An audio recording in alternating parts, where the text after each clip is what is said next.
Hello everyone, good evening. So, gaina sayo ka ita nagmatano. So, 5 a.m. pa lang ni bangon na ta, naligo na. O nag-prepare kay, we are going now to Barangay Mabuhay for the MRCS. So, 6:30 among sabot and thanks agaw to Doc Glenda Pasilong para ani mga toothpaste o toothbrush para itong mapanghatag na to sa mga bata sa Sitio Suba.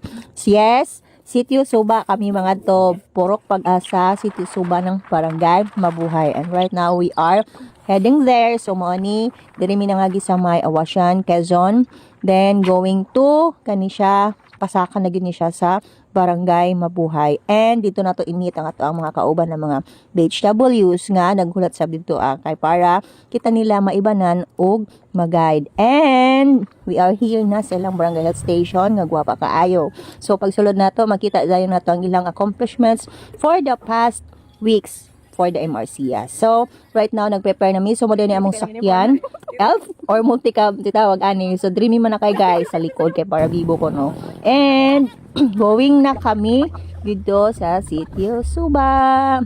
So, mo ni ang dalan first is karsada pag yun ang ato ang magihan. Pero, sa unahan ani, dito na yun untol-untol.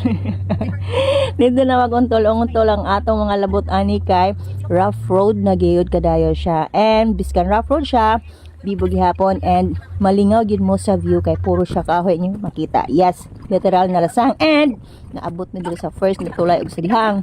Nahulog ang isa kaligid na namo gisakyan. Muna gitabangan namo pagtuklod ang nanganaog gid mintanan so mo ni siya ang tulay so lisod kaayo labi na ma-shot nga tunan lisod gid kan ha nangadaba siguro mi. Mao ni ang isa ka or second na tulay so nanganaog na gid mi wa na may magpatuga-tuga no nanganaog mi kay medyo gabok sab siya. And at last, nakakita niya ni Migwahay guys.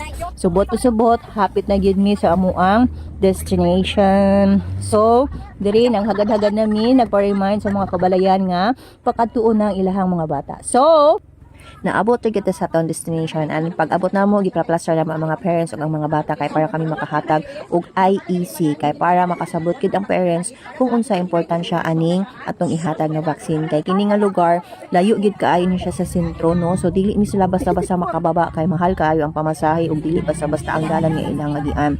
So minabot mi nga di about almost 1 hour and kung magsakay ka diri og habal-habal lang pa nila is 1.5 gayud ang imong bayad nga pamasahe. So ing ana kalisod ang ilahang transportation dito mo nang kasagaran gyud diri dili gyud ingon nga basta-basta makanaog para makapatutok. So mo nang kita mismo ang minkanhi sa ilaha kay para mahatagan sila ng immunization or vaccination services sila binakaron nga MRCS. O magpasalamat tuod mi sa mga men in uniform nga naa-assign dito sa Sitio Suba kay nag-assist guide sila sa mua so wala nila kami pasagdi mintabang sila pag assist sa mga bata during sa immunization. And thank you sa atong dental clinic sa City Health Office kay nakapanghatag kita ng libre na toothpaste ug toothbrush sa atong mga kabatanunan og sa Barangay Mabuhay. Thank you kadayaw kay nang hatag kamo og snacks para sa ato ang mga bata nga natupukan gaina.